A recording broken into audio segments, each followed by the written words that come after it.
Hi అండి అందరికీ. ఇంకా మేము ఆంజనేయ స్వామి కోనేరులో స్నానాలు చేసేసి ఇంకా దర్శనానికి బయలుదేరిపోయామండి. ఇంకా గుడిలోకి ఎంటర్ అయిపోతున్నాం మా వాళ్ళ ముందు. ఇంకా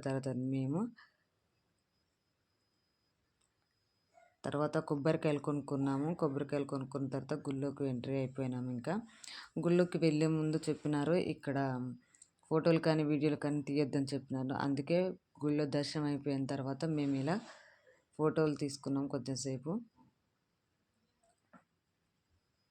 ఇంకా తీసుకున్న తర్వాత దేవుడికి కొబ్బరికాయ కొట్టేసుకొని ఆ కొబ్బరికాయ తీసుకొని వచ్చి ఇక్కడ చెట్టు కింద కూర్చున్నామండి. చెట్టు కింద కూర్చొని దాన్ని తినేసి ఒక 15 మినిట్స్ దాకా కూర్చున్నాం. కూర్చున్న తర్వాత ఇక్కడ బేతాళ ఆంజనేయ స్వామి దేవాలయం ఉందంటే అక్కడికి కూడా వెళ్ళి దర్శించుకున్నాము. ఇక్కడ బండకు విశిష్టత ఉందండి. ఎలాంటి చెడు ఎవరి మీదన్నా ఉంటే ఇక్కడ ఈ బండ మీద ఇలా పడుకుంటారండి. చూడండి, ఇలా పడుకున్నారు చూడండి, ఇలా పడుకుంటారు. ఇంకా నేను కూడా పడుకున్నాను.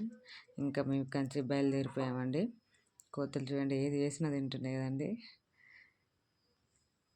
ఇంకా మేము మా వెహికల్ దగ్గరికి వెళ్ళేసి ఎక్కేసేసి మేము వచ్చిన రూమ్ దగ్గరికి బయలుదేరిపోయామండి. ఇంకా మా వెహికల్ ఇలా ఎక్కేసి ఇక పిల్లలు అయితే ఎక్కడ అక్కడ పడుకున్నారు. ఇంకా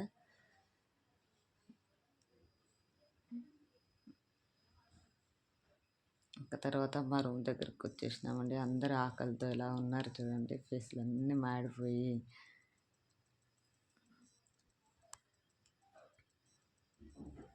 అందరు ఫుల్ ఆకలితో ఉన్నామండి. ఇంకా తర్వాతకి ఫైనల్లీ మా రూమ్ వచ్చిందండి. రూమ్ దగ్గరికి వెళ్ళిపోయాము. ఇంకా